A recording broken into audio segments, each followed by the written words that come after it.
ছাত্ৰসন্থা কিন্তু বিশ্বনাথ নদী এবাৰ সৰু বৰপেটা জিলা ছাত্ৰসন্থা উদ্যোগত শনিবাৰে ৰাইজৰ আধ্যক্ষত হাউলি ছাত্ৰসন্থা সহযোগত হাউলি অনুষ্ঠিত কৰিবলৈ আমি ইতিমধ্যে কৰিছোঁ আৰু আপোনালোকে আজি আমাৰ নিমন্ত্ৰণৰ কাৰণে সংবাদমেলত উপস্থিত হোৱাৰ বাবে সকলোকে আমাৰ ছটা সাংবাদিক বন্ধুসকলে বৰপেটা জিলা ছাত্ৰসন্থাৰ পৰা আমি ধন্যবাদ জনাইছোঁ। আৰু ইতিমধ্যে আমাৰ হাউলি অনুষ্ঠিত ছাত্ৰসন্থা আৰু সহযোগত শনিবাৰে ৰাইজৰ আধ্যক্ষত সৰু বৰপেটা জিলা ছাত্ৰসন্থা উদ্যোগত অহাকালিৰ পৰা সৰু ছাত্ৰসন্থাৰ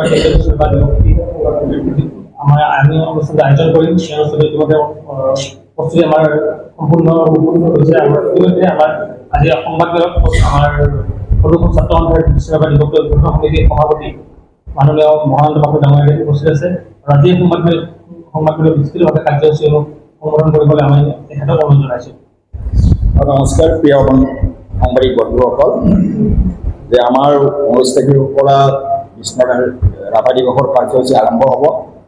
19 তাৰিখ ৰাতিপুৱা 9 বজাত মূল তোৰণ উন্মোচন, তাৰ ঠিক পিছতে 9:15 গ্ৰন্থমেলা আৰু প্ৰদৰ্শনী তাৰ উন্মোচন।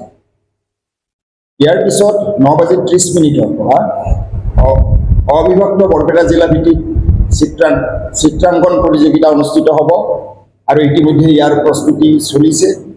ঠিক একেধৰণে ইয়াৰ পিছত 1 বজাৰ পৰা সদৌ অসম ভিত্তিক তৰ্ক প্ৰতিযোগিতা আৰু বিভিন্ন মহাবিদ্যালয়ৰ পৰা এই প্ৰতিযোগিতাত ছাত্ৰ ছাত্ৰীসকল যোগদান কৰিব। ইতিমধ্যে আমাৰ লগত যোগাযোগ কৰিছে আৰু তাৰ পিছত 2 বজাত বিয়লি 2 বজাত সদৌ অসম ভিত্তিক বিষ্ণু ৰাভাৰ নিৰ্বাচিত গীতৰ প্ৰতিযোগিতা। ইতিমধ্যে ইয়াৰ অডিশ্যন হৈ গৈছে আৰু আমাৰ 40 গৰাকী আমাৰ প্ৰতিযোগীক নিৰ্বাচন কৰিছে আৰু 2 বজাৰ পৰা এই প্ৰতিযোগীসকলৰ মাজত প্ৰতিযোগিতা অনুষ্ঠিত হ'ব। ইয়াৰ পিছত সন্ধিয়া 7 বজাত সাংস্কৃতিক অনুষ্ঠান আছে। 20 জুন শনিবাৰ সেইদিনাখন আমাৰ ৰাতিপুৱা সদৌ অসম ছাত্ৰ সন্থাৰ পতাকা উত্তোলন হ'ব আৰু উত্তোলন কৰিব সদৌ অসম ছাত্ৰ সন্থাৰ সভাপতি শ্ৰীযুত উৎপল শৰ্মা ডাঙৰীয়াই। ইয়াৰ পিছত 10:30 শ্বহীদ তৰ্পণ।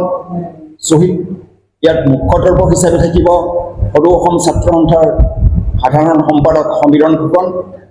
11 বজাত বিষ্ণুপ্ৰসাদ ৰাভাৰ প্ৰতিমূৰ্তিত মাল্যাৰ্পণ আৰু মাল্যাৰ্পক হিচাপে থাকিব ডক্টৰ সমুজ্জ্বল কুমাৰ ভট্টাচাৰ্য, মুখ্য উপদেষ্টা সদৌ অসম ছাত্ৰ সন্থা।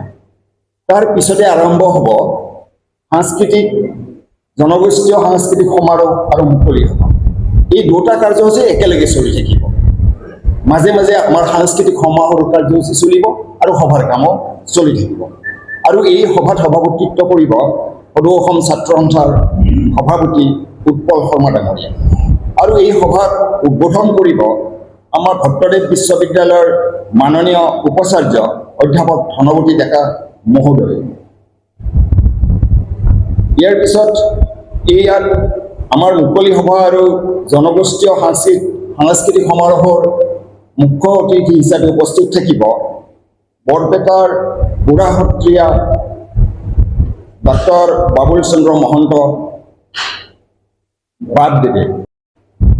বিশিষ্ট বক্তা তথা স্মৃতি গ্ৰন্থ উন্মোচক হিচাপে থাকিব ডক্টৰ সমুজ্জ্বল কুমাৰ ভট্টাচাৰ্য। ঠিক একেধৰণে সেই অনুষ্ঠানত বিশিষ্ট অতিথি হিচাপে উপস্থিত থাকিব শ্ৰীযুত ৰোহন কুমাৰ জা, আমাৰ জিলাখনৰ জিলা আয়ুক্ত।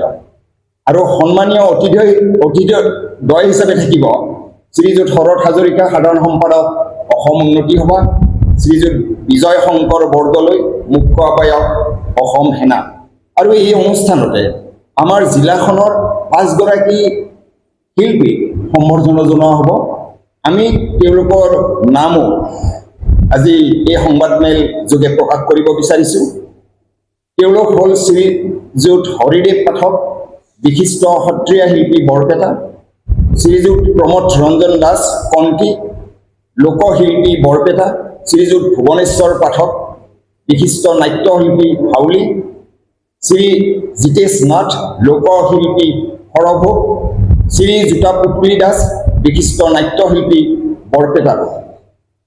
আৰু এই অনুষ্ঠানৰ পিছত সন্ধিয়া 7 বজাত অনুষ্ঠিত হ'ব সাংস্কৃতিক সমাৰোহ আৰু এই সাংস্কৃতিক সমাৰোহ উদ্বোধন কৰিব লোকসংগীত ভাস্কৰ বিশিষ্ট লোকগীতৰ শিল্পী অনাতাঁৰ শিল্পী শ্ৰীযুত বসন্ত পাটগিৰি ডাঙৰীয়া আৰু এই অনুষ্ঠানত আমন্ত্ৰিত শিল্পী হিচাপে উপস্থিত থাকিব তৰালী শৰ্মা দীপলিনা ডেকা নিৰ্মালী দাস প্ৰবীণ বৰা মেঘনা ভূঞা এই আটাইসমূহ কাৰ্যসূচী ৰাইজৰ উপস্থিতিৰ বাবে আমি বহুলভাৱে আপোনালোকে প্ৰচাৰৰ ব্যৱস্থা কৰাৰ বাবে আপোনালোকক আহ্বান জনাইছোঁ ছ'চিয়েল মিডিয়া বাতৰি কাকত আটাইবোৰ মাধ্যমৰ জৰিয়তে আমাৰ কাৰ্যসূচীসমূহ ৰাইজৰ মাজলৈ লৈ যোৱাৰ বাবে আপোনালোকক আমি আহ্বান জনাইছোঁ আমাৰ এই সমিতিৰ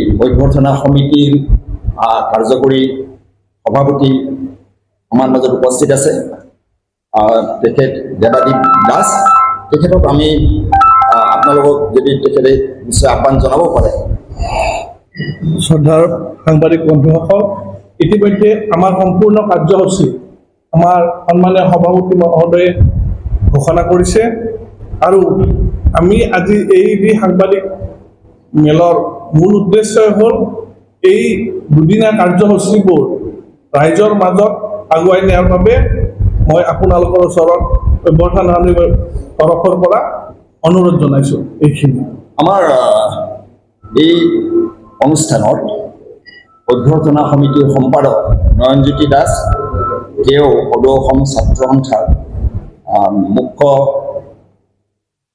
সাংগঠনিক সম্পাদক তেখেতেও দুআষাৰ কোৱাৰ কাৰণে আমি আহ্বান জনাইছোঁ আমাৰ নিমন্ত্ৰণত আপোনালোক কাজিয়া থাকি উপস্থিত হৈ হোৱাৰ বাবে আটাইকে ধন্যবাদ জনাইছোঁ আৰু আপোনালোকে আটাই জাতৰ ইতিমধ্যে সভাপতি মহোদয়ে নিশ্চিতভাৱে আমাৰ দুদিনীয়া কাৰ্যসূচী এই কাৰ্যসূচীৰ বিষয়ে আপোনালোকক অৱগত কৰিলে গতিকে আমিও ৰাইজলৈ আমাৰ এটাই আহ্বান যিহেতু সদৌ অসম ছাত্ৰ সন্থা কেন্দ্ৰীয় বিষ্ণু ৰাভা দিৱস কেন্দ্ৰীয় বৰপেটা জিলা ছাত্ৰ সন্থা উদ্যোগত হাউলীয়া ছাত্ৰ সন্থা আৰু ভালুকাঠি ৰাইজৰ আদিত্যত হাউলী ৰামমন্দিৰ প্ৰাংগণত দুদিনীয়া কাৰ্যসূচী অনুষ্ঠিত হ'বলৈ গৈ আছে গতিকে এই দুদিনীয়া কাৰ্যসূচীটো মই বৰপেটা জিলাৰ সমগ্ৰ বৰপেটা জিলাৰে সমূহ ৰাইজৰ লগতে ছাত্ৰ ছাত্ৰী অভিভাৱক অভিভাৱিকাৰ আমি সমূহ ৰাইজৰ উপস্থিতি আমি আন্তৰিকতাৰে কামনা কৰিছোঁ আৰু আপোনালোকৰ আমাৰ বিনম্ৰ অনুৰোধ আমাৰ যি কাৰ্যসূচী এই কাৰ্যসূচীসমূহ গোটেই অসমৰ ৰাইজে যাতে